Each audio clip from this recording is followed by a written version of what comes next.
نحمده ونصلي ونسلم على رسوله الكريم أما بعد فأعوذ بالله من الشيطان الرجيم بسم الله الرحمن الرحيم قال الله تبارك وتعالى في القرآن المجيد والفرقان الحميد يا أهل الكتاب لم تكفرون بآيات الله وأنتم تشهدون يا أهل الكتاب لم تلبسون الحق بالباطل وتكتمون الحق وأنتم تعلمون صدق الله مولانا العظيم إن الله وملائكته يصلون على النبي يا أيها الذين آمنوا صلوا عليه وسلموا تسليما اللهم صل على سيدنا وعلى آل سيدنا ونبينا مولانا محمد معدن الجود والكرم وآله الكرام الكريم وبارك وسلم صلاة وسلام عليك يا سيدي يا رسول الله صلی اللہ تعالی علیہ وسلم۔ حضرات گرامی، اللہ رب العالمین کا بے پناہ شکر اور احسان ہے کہ اللہ پاک نے ہمیں اور آپ کو مغرب کی نماز باجماعت ادا کرنے کی توفیق عطا فرمائی اور آج کی اس بابرکت محفل میں بیٹھ کر قرآن پاک کا درس سننے کا اللہ نے ہم سب کو موقع عطا فرمایا۔ اللہ پاک ہم سب کی اس حاضری کو اپنی بارگاہ میں قبول و مقبول فرمائے۔ چنانچہ اللہ تبارک و تعالیٰ تیسرے سپارے سورہ آل عمران میں ارشاد فرماتا ہے یا اہل الکتابی، اے کتابیوں، یعنی اے یہودیوں، اے نصرانیوں، لما تکفرون بآیات اللہ، تم اللہ کی نشانیوں کا کیوں کر انکار کرتے ہو، وانتم تشہدون، حالانکہ تم سب کچھ جانتے ہو۔ یعنی یہ جو کتابی تھے یہود اور نصارہ، یہ اللہ کی نشانیوں کا انکار کرتے اور اللہ کی نشانیوں کو چھپانے کی کوشش کرتے۔ اور اس سے پہلے میں نے آپ کو بتایا تھا کہ پہلے سے پارے میں اللہ تبارک و تعالیٰ ارشاد فرماتا ہے کیف تکفرون باللہ وکنتم امواتا، لوگوں تم اللہ کو کیوں نہیں مانتے، اللہ کی عبادت کیوں نہیں کرتے، اللہ کا ذکر کیوں نہیں کرتے، اللہ کی بارگاہ میں سر بسجود کیوں نہیں ہوتے، اس کا انکار کیوں کرتے، امواتا، تمہاری حیثیت یہ کہ تم مردہ تھے، فاحیاکم، تو اس نے تمہیں زندگی عطا فرمائی، ثم یمیتکم، پھر وہ تمہیں مارے گا، ثم یحییکم، پھر وہ تمہیں جلائے گا، ثم الیہ ترجعون، اور تم سب کو اسی کی طرف لوٹنا ہے۔ یہ سب کچھ ہے، تم یہ سب کچھ جانتے ہو کہ ہماری کوئی حیثیت نہیں تھی، ہمارا کوئی وجود نہیں تھا، ہم نیست سے ہست میں آئے، ٹھیک ہے، عدم سے وجود میں آئے، اور پھر ہم مر جائیں گے، مٹی میں مل جائیں گے، اللہ پاک دوبارہ پھر زندہ فرمائے گا اور ہم سب کو اسی کی طرف لوٹنا ہے۔ جب یہ بات مسلم ہے، صحیح ہے، 100% صحیح ہے، تو پھر اللہ کی عبادت کیوں نہیں کرتے، اللہ کا انکار کیوں کرتے ہیں؟ تو ہمیں اور آپ کو چاہیے کہ ہم اللہ کی عبادت کریں، اس کی بارگاہ میں سر بسجود ہوں۔ تو یہاں پر خاص طور پر اہل کتاب سے یعنی یہود و نصارہ سے اللہ فرما رہا ہے تم اللہ کی نشانیوں کا انکار کیوں کرتے ہو، حالانکہ سب کچھ تمہیں معلوم ہے، تم گواہ ہو، تم دیکھ چکے ہو۔ اب آگے اللہ ارشاد فرماتا ہے یا اہل الکتابی، اس کو ذرا غور سے سنیے گا، یا اہل الکتابی لم تلبسون الحق بالباطل، اے کتابیوں، اے یہود و نصارہ، تم باطل کے ساتھ حق کو کیوں ملاتے ہو، وتکتمون الحق وانتم تعلمون، اور تم جانتے ہوئے کہ حق کو کیوں چھپاتے ہو۔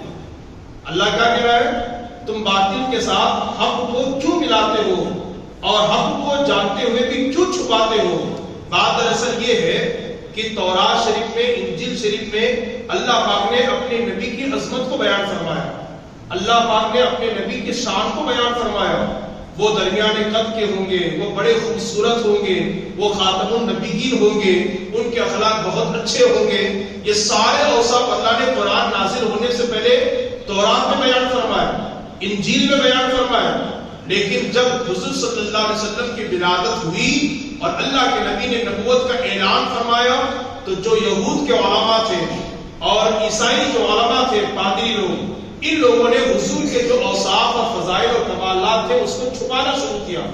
اور جب لوگ ان سے آ کر پوچھتے کیا یہی نبی ہیں، کیا یہی رسول ہیں، تو لوگ کہتے نہیں نہیں نہیں، تورات نے جس رسول کی خوشخبری سنائی ہے، بشارت سنائی ہے، وہ رسول نہیں ہے۔ انجیل نے جس رسول کی آمد کی خوشخبریاں سنائی ہے، وہ یہ رسول نہیں ہے، بلکہ وہ دوسرے ہیں۔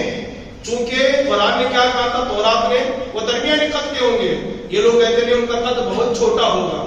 قرآن نے کہا تھا تورات اور انجیل نے وہ بڑے خوبصورت ہوں گے، ان لوگوں نے لکھ دیا، بتا دیا لوگوں کو کہ وہ بڑے معاذ اللہ استغفر اللہ بدصورت ہوں گے۔ کے، یعنی پورے ان کے اوصاف کو چھپا کر کے الگ اوصاف بتاتے رہے. وجہ کیا تھی سب سے بڑی؟ پہلے پارے میں رب نے اس کو بھی بیان کیا، سب سے بڑی وجہ تھی حسد. کس چیز کا حسد؟ ان لوگوں کو اس بات کا ڈر تھا، خطرہ تھا، اگر ہم نے لوگوں کو اپنی قوم کو صحیح بات بتا دی، ہاں یہی محمد رسول اللہ ہے، یہی اللہ کے آخری نبی ہیں، یہی اللہ کے آخری رسول ہیں، اگر ہم نے صاف اور سیدھی بات بتا دی تو جو لوگ ہمارے پاس آتے ہیں، ہمیں نذرانے پیش کرتے ہیں، ہمارے ہاتھ چومتے ہیں، یہ ساری قوم ادھر پلٹ جائے گی، ادھر چلی جائے گی، اور ہمارے پاس لوگوں کا آنا جانا بند ہو جائے گا. لوگ ہمارے پاس نذرانے کم پیش کریں گے، لوگوں کی آمد کا سلسلہ دست بوسی قدم بوسی نہ ہو سکے گی. اس یہود کے اور نصارہ کے علماء ان کے اوصاف کو چھپایا. یہی قرآن کہتا ہے کہ اے کتابیو، تم حق کے اس باطل کے ساتھ حق کو کیوں ملاتے ہو اور جانتے ہوئے بھی حق کو کیوں چھپاتے ہو؟ اس طرح مت کرو. جو سچائی ہے تورات میں، جو سچائی ہے انجیل میں، اسے کھل کر کے لوگوں کے سامنے بیان کرو تاکہ لوگ حضور کو پہچانیں اور کلمہ پڑھ کر کے مسلمان ہو جائیں. اب یہاں میں سوال اٹھانا چاہوں گا کہ علماء یہود، علماء نصارہ اللہ کی کتاب پڑھنے کے باوجود بھی حضور کے اوصاف کیوں چھپاتے تھے؟ کیوں ان کے اوصاف کو بیان نہیں کرتے؟ سب سے بڑی بنیادی جو وجہ ہے وہ ہے حسد. اب حسد کے بارے میں علامہ شیخ اسماعیل حقی حنفی رحمۃ اللہ تعالی علیہ کیا بیان فرماتے ہیں، ذرا اسے بھی سماعت کر لیجئے گا. اس آیت کی تفسیر میں صاحب تفسیر روح البیان لکھتے ہیں حسد کے بارے میں. میں اسے پڑھتا ہوں، توجہ کے ساتھ سماعت کیجئے اور حسد کو اپنے دل سے نکال کر کے پھینکنے کی کوشش کیجئے. چونکہ آج ہمارا معاشرہ حسد کے سمندر میں ڈوبا ہوا ہے. آج ہماری سوسائٹی میں بسنے والے افراد حسد، کینہ، بغض کے اندر ڈوبے ہوئے ہیں. کون حسد نہیں کرتا؟ کسی کا بیٹا اچھا پڑھے تو لوگوں کو حسد، کسی کا بیٹا اچھی کامیابی سے ہمکنار ہو تو لوگوں کو حسد، کسی کی دکان اچھی چلے تو حسد، کسی کا کاروبار اچھا چلے تو حسد، کوئی نیا گھر بنوا لے تو حسد، کوئی 10-15 لاکھ کی گاڑی لے لے تو لوگوں کو حسد. لوگ حسد کے اندر ڈوب چکے ہیں. کون حسد نہیں کرتا ہے؟ لوگ، ہمارا ایمان اتنا کمزور ہو گیا ہے کہ ہم اپنے مسلمان بھائی کو اچھا جیتا ہوا دیکھنا نہیں چاہتے، اچھی زندگی گزارتا ہوا دیکھنا نہیں چاہتے. اللہ کی کتاب پر ہاتھ رکھ کر غلام ربانی کہتا ہے، اللہ کے گھر میں بیٹھ کر کہتا ہے، ہماری کم نصیبی اور غرما نصیبی یہ ہے کہ مفتدی حضرات، لوگ، قوم اپنے مذہب کے پیشوا کو اچھا دیکھنا نہیں چاہتے. امام اچھے کپڑے پہنا تو لوگوں کو حسد، امام اچھی گاڑی میں گھوما تو لوگوں کو حسد. واللہ، اللہ کی عزت کی قسم کھا کر حاجی صاحب بتاتا ہوں، مجھ سے لوگوں نے کہا، ارے مولانا نے تو وہاں پلاٹ پکڑا ہوا ہے. کیا حرام کام کیا بھائی؟ کیا جرم کیا اس نے؟ تمہارے 10 گھر ہو تو چلے گا، تمہارے 10 پلاٹ ہو تو چلے گا، مسجد کا امام ایک پلاٹ نہیں خرید سکتا.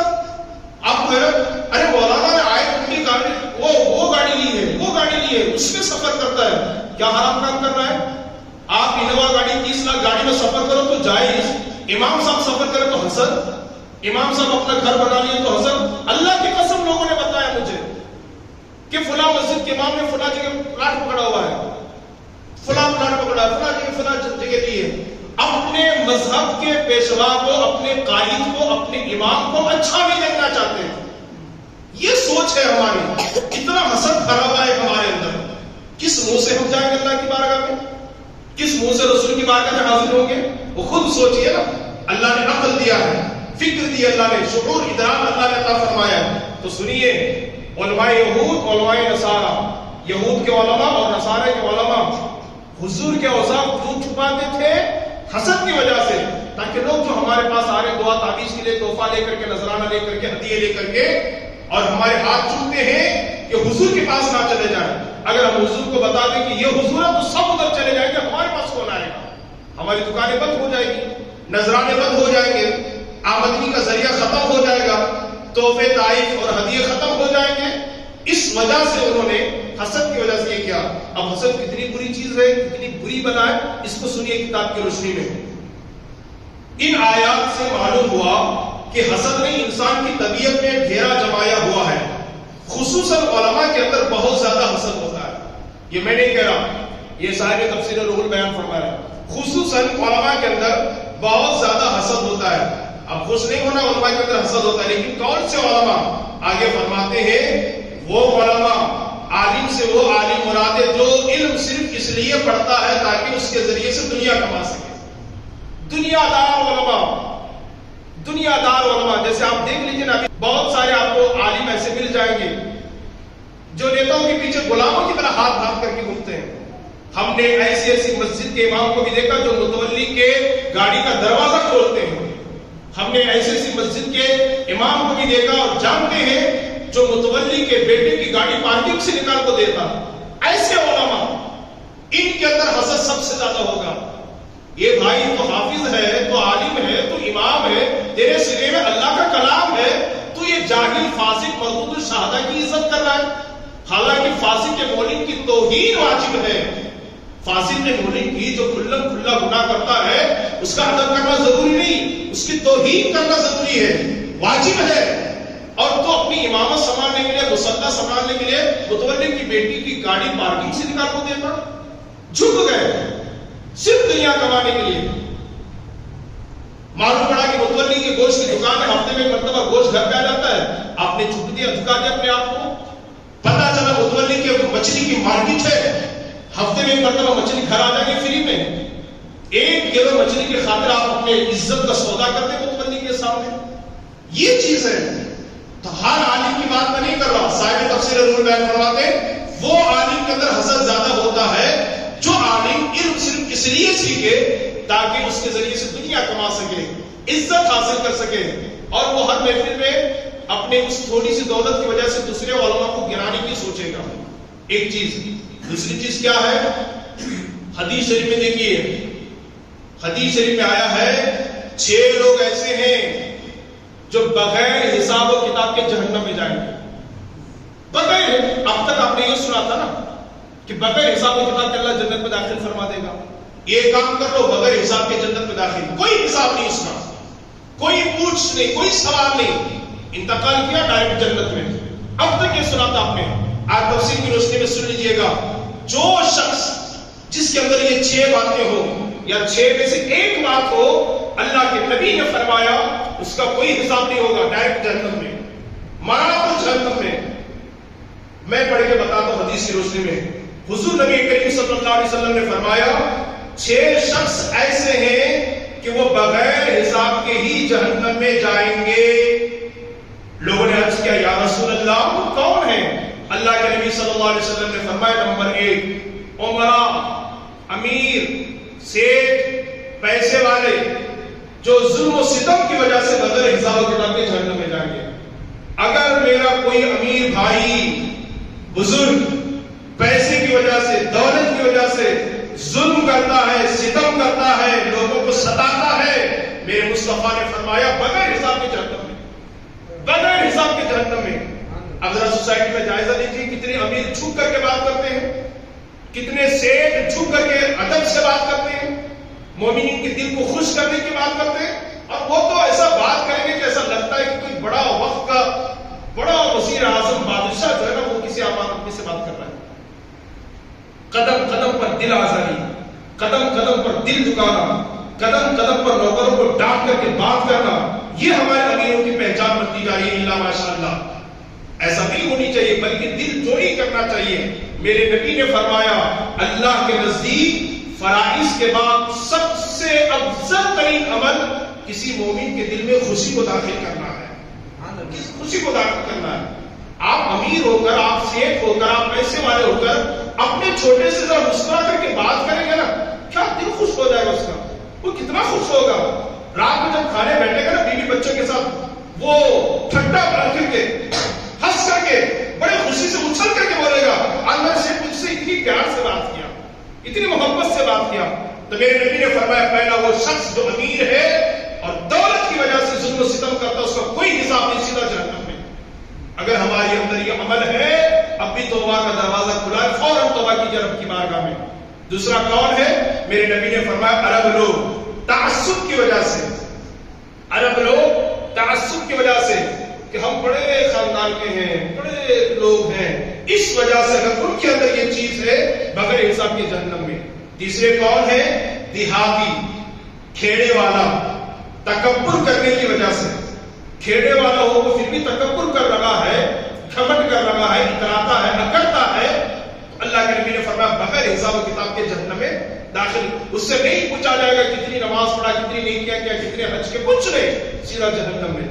نمبر 4 تاجر، بزنس مین، خیانت کرنے کی وجہ سے جو تاجر، جو بزنس مین، جو دکاندار خیانت کرتا ہے، مال کی خرابی کو چھپا کر کے بیچتا ہے، وہ بغیر حساب کے جہنم میں داخل کر دیا جائے گا. نمبر 5 مزدور، کام کرنے والے، جہالت کی وجہ سے. نمبر 6 اہل علم، حسد کی وجہ سے. علم والے اگر حسد کریں گے تو بغیر حساب و کتاب کے جہنم میں ڈال دیے جائیں گے. تو یہ 6 لوگ ہیں جن کا کوئی حساب نہیں ہوگا اور بغیر حساب و کتاب کے جہنم میں ڈال دیے جائیں گے. ایک اور حدیث پاک سنیے، اللہ کے نبی صلی اللہ علیہ وسلم نے فرمایا 3 چیزیں ہر گناہ کی جڑ ہیں. 3 چیزیں ہر گناہ کی جڑ ہیں، ان سے ڈرو. نمبر 1 اپنے آپ کو تکبر سے بچاؤ. اس تکبر نے ہی ابلیس کو حضرت آدم علیہ السلام کے سجدے سے محروم رکھا. تکبر ہی کی وجہ سے تو شیطان نے سجدہ نہیں کیا نا. کہا اللہ تو نے اس کو مٹی سے بنایا، مجھے آگ سے بنایا، میں اس سے افضل ہوں، میں اس سے اعلیٰ ہوں، میں اس سے بہتر ہوں. اسی تکبر نے تو اس کو شیطان بنایا نا، مردود بنایا، ملعون بنایا، جہنمی بنایا، لعین بنایا. تو تکبر ہی نے شیطان کو شیطان بنایا. اس لیے تکبر کو جگہ دل میں جگہ مت دیں. اور تکبر کی پہچان کیا ہے؟ کیسے پہچانے میرے اندر تکبر ہے؟ آپ اگر اس سے سوال کریں غلام ربانی تیرے اندر گھمنڈ ہے، تکبر ہے، اکڑ ہے، انانیت ہے، اللہ اللہ توبہ توبہ توبہ، یہ میرے اندر نہیں ہے، میں کہوں گا. میں آپ سے پوچھا آپ کے اندر ہے؟ ارے مولانا کیا بات کرتے ہیں، میں تو حاجی صاحب ہوں، نمازی ہوں، میرے اندر تکبر کیسے ہو سکتا ہے؟ لیکن امام غزالی رحمۃ اللہ تعالی نے اس کی بڑی زبردست پہچان بتائی ہے. پوچھنے کی ضرورت نہیں ہے، نہ آپ مجھ سے پوچھیں نہ میں آپ سے پوچھوں. ایک زبردست کسوٹی اس کی بتائی، پہچان بتائی. یہ اگر تمہارے اندر ہے تو سمجھ جاؤ تکبر ہے. فرمایا اگر تمہارا دل دوسروں کے سلام کا انتظار کرتا ہے، نہ میں ممبر ہوں نا وہ مجھے سلام کرنا، نہ میں امام ہوں نا وہ مقتدی وہ مجھے سلام کرنا، نہ میں استاد ہوں وہ شاگرد ہے وہ مجھے سلام کرنا، نہ میں بڑا ہوں وہ چھوٹا ہے وہ مجھے سلام کرنا، نہ میں امیر ہوں وہ خادم ہے نوکر ہے وہ مجھے سلام کرنا. یہ چیز اگر ہمارے اندر ہے تو امام غزالی فرماتے تب تو تمہارے اندر تکبر ہے، گھمنڈ ہے، انانیت ہے. اور سنیے حدیث پاک میرے نبی نے فرمایا جس کے اندر رائی کے دانے کے برابر تکبر ہوگا وہ جنت میں داخل نہیں ہوگا. کیا آج ہمارے اندر تکبر نہیں ہے؟ کیا آج ہمارے اندر گھمنڈ نہیں ہے؟ ہر بڑا چاہتا ہے کہ چھوٹا اس کو سلام کرے. مجھے بتائیے میرے بھائی ہو، میرے بزرگ ہو، نبی سے بڑھ کر دنیا میں کون ہو سکتا ہے؟ نبی تو بچوں کو سلام کرتے تھے. نبی کا کردار یہ تھا کہ نبی سے بڑا کوئی نہیں ہے، بلکہ کائنات میں اللہ نے مجھ سے بہتر کسی کو نہیں بنایا ہے. وہ بچوں کو سلام کرتے تھے. ہم کتنے بڑے ہو گئے تو چھوٹوں کو سلام نہیں کرتے، چھوٹوں کو ہم سلام نہیں کرنا چاہتے. تو اس تکبر کو نکالیے گا. اگر یہ چیز ہمارے اندر تو سمجھے کہ ہمارے اندر تکبر ہے.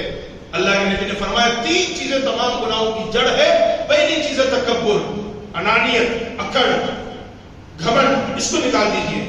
دوسری چیز کیا ہے؟ اللہ کے نبی صلی اللہ علیہ وسلم نے فرمایا اپنے آپ کو ہرس سے بچاؤ، لالچ سے بچاؤ. ہرس نہیں ہونی چاہیے، لالچ نہیں ہونی چاہیے. ہمارے بزرگوں نے بڑی پیاری بات فرمایا نا، طمع نہ کر، جمع نہ کر، منع نہ کر.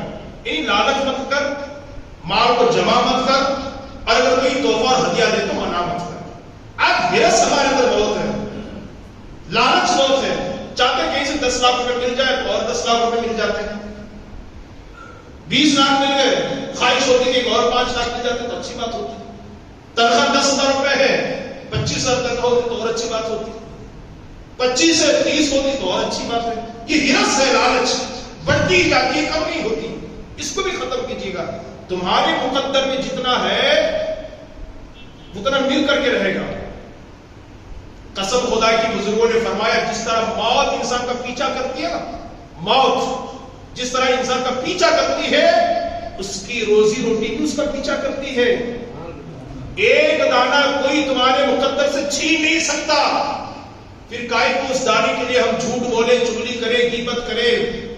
دھوکہ دے اور بے ایمانی کر کے ہم کمائیں. جتنا میرے مقدر میں رب نے لکھا اتنا مل کر کے ہمیں رہے گا. ہرس لالچ کو نکال دیجیے گا. فرمایا آدم علیہ السلام کو ہرس نے ہی بہشت سے یعنی جنت سے زمین پر تشریف لانے پر مجبور کیا کہ وہ گندم کا دانا کھا بیٹھے. یہ ہرس. نمبر 3 کیا ہے؟ اللہ کے نبی نے فرمایا اپنے آپ کو حسد سے دور رکھنا. کس سے؟ حسد سے. علماء یہود علماء نصارہ حضور کی صفتیں کیوں چھپاتے تھے؟ حسد کی وجہ سے. حسد سے اپنے آپ کو دور رکھیے گا. کیوں؟ اس حسد کی بنا پر آدم علیہ السلام کے 2 بیٹوں میں سے ایک نے دوسرے کا قتل کر ڈالا. 2 بیٹے تھے نا، ایک لڑکی کے بارے میں، بہن کے بارے میں جو جھگڑا ہوا تھا. ٹھیک، حسد ہی کی وجہ سے ایک بھائی نے ایک بھائی کو قتل کر دیا. حسد اتنی بری چیز ہے، اتنی بری چیز ہے. ہر آدمی چاہتا ہے کہ اللہ اس کی عمر میں برکت دے. ہر آدمی کی تمنا ہے. 100 سال کی عمر ہو گئی ہے اور بھی جینے کی خواہش ہوتی ہے. ہاتھ میں چھڑی آ گئی اور بھی جینا چاہتا ہے آدمی. بلکہ جیسے جیسے عمر بڑھتی جاتی ہے ویسے ویسے جینے کی خواہش بھی بڑھتی جاتی ہے. ابھی ہمارے حاجی صاحبہ نہیں بتا سکتے کیونکہ ہم کو تو تجربہ ہے نہیں اس چیز کا، ہے نا. ٹھیک، جیسے جیسے عمر بڑھتی جاتی ہے جینے کی خواہش بھی بڑھتی جاتی ہے. زیادہ جینے کا بہترین عمل میں آپ کو آج بتاتا ہوں کتاب کی روشنی میں. ایک بڑے بزرگ ہیں اسماعیل رضی اللہ تعالی عنہ، وہ فرماتے ہیں میں نے ایک عربی کو دیکھا، ایک دیہاتی کو دیکھا جس کی عمر 120 سال کو پہنچ چکی تھی. ایک دیہاتی کو دیکھا، وہ بزرگ فرماتے ہیں 120 سال اس کی عمر تھی اور بڑا صحت مند، بڑا تندرست، بڑا صحت مند، بڑا تندرست، بہت اچھے سے چلنا پھرنا، کھانا پینا، کام کرنا. 120 سال. وہ بزرگ فرماتے میں نے اس سے پوچھا تم نے اتنی لمبی عمر کس طرح پائی، کیسے مل گئی تم کو اتنی لمبی عمر؟ اس دیہاتی نے کہا میں نے کسی پر حسد نہیں کیا، اس کی برکت سے اللہ نے میری عمر کو بڑھا دیا ہے. وہ کوئی دوا علاج کی ضرورت نہیں ہے. ہاں، آپ صرف حسد کو دل سے نکال دیجئے، اس کی برکت سے اللہ عمر میں برکت عطا فرمائے گا. اللہ برکت عطا فرمائے گا. بہرحال یہ حسد بہت بری چیز ہے، بہت بری بلا ہے. آج اگر ہمارے اندر ہے تو ان کے اندر جو تھی وہ چیز شاید ہمارے اندر بھی آ گئی. اس کو نکالنے کی کوشش کیجیے. یہ حسد نکلے گا کیسے؟ اس کو بھی صاحب تفسیر روح البیان علامہ اسماعیل حقی حنفی رحمۃ اللہ تعالی علیہ نے بیان فرمایا. یہ بیماری کلمہ توحید اشہد ان لا الہ الا اللہ واشہد ان محمدا عبدہ ورسولہ، اشہد ان لا الہ الا اللہ وحدہ لا شریک لہ واشہد ان محمدا عبدہ ورسولہ. دوسرا کلمہ، اس کو کثرت سے پڑھنے سے، ذکر الہی کی کثرت سے یہ حسد کی بیماری دل سے نکل جائے گی. کثرت سے پڑھیں، اللہ کا ذکر کثرت سے کریں، سبحان اللہ، الحمدللہ، اللہ اکبر، کثرت سے کریں اور کثرت سے کلمہ توحید کو پڑھیں. ہو سکتا ہے اللہ اس کی برکت سے حسد کی بیماری دلوں سے نکال دے. کبھی کسی پر حسد مت کیجیے گا. کسی کی دکان اچھی ہو، کسی کی گاڑی اچھی ہو، کسی کا مکان اچھا ہو، کسی کا عہدہ منصب اچھا ہو، حسد مت کیجیے گا. حسد کرنے سے نہ اس کا کم ہوگا نہ آپ کا بڑھے گا، الٹا یہ ہوگا کہ اس کا بڑھے گا، آپ کا نقصان ہوگا. اگر چاہتے ہیں اس کا بھی بڑھے اور آپ کا بھی بڑھے تو اس کے لیے ہاتھ اٹھا کر اللہ کے بارے میں دعا کیجیے، مولا میرا یہ مومن بھائی ہے، تو نے اس کو اچھا کاروبار دیا اور برکت عطا فرما، اور اس کے صدقے میں مجھے بھی برکت عطا فرما. نہیں کریں گے لوگ، میں اتنا بولا نا پھر بھی نہیں کریں گے، لیکن کرنا چاہیے. چونکہ حسد اس طرح گھر کر گیا ہے، چاہتے ہی نہیں ہے، نہیں چاہتے، نہیں چاہتے. اس لیے گزارش یہ ہے کہ ہاتھ اٹھائے اللہ کی بارگاہ میں، اللہ اس کی دکان بہت اچھی چل رہی ہے اور برکت عطا فرما، مولا اس کے صدقے میں میرے کاروبار میں برکت عطا فرما. اللہ اس کا علم بہت اچھا ہے اور علم عطا فرما، اس کے صدقے میں میرے علم میں برکت عطا فرما. اللہ پاک اس کی آواز بہت اچھی ہے، اس کی آواز میں اور مٹھاس عطا فرما، اس کے صدقے میں میری آواز میں برکت عطا فرما. اللہ پاک اس کا دھندا بہت اچھا ہے، کاروبار بزنس بہت اچھا ہے اور برکت دے، اور اس کے صدقے میں اللہ مجھے بھی برکت عطا فرما. نتیجہ کیا ہوگا؟ اسے بھی ملے گا اور آپ کو بھی ملے گا. اور اگر حسد کریں گے اسے ملے گا، آپ کا ختم ہوگا، دنیا بھی ختم اور آخرت بھی ختم.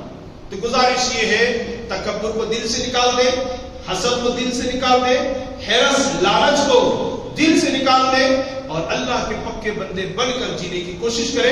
اللہ پاک ہمیں اور آپ کو کہنے سے زیادہ عمل کی توفیق عطا فرمائے. اللہ پاک ہر گناہ، ہر برائی، ہر بے حیائی سے ہمیں اور آپ کو بچنے کی توفیق عطا فرمائے. وعلیکم السلام علیکم ورحمۃ اللہ.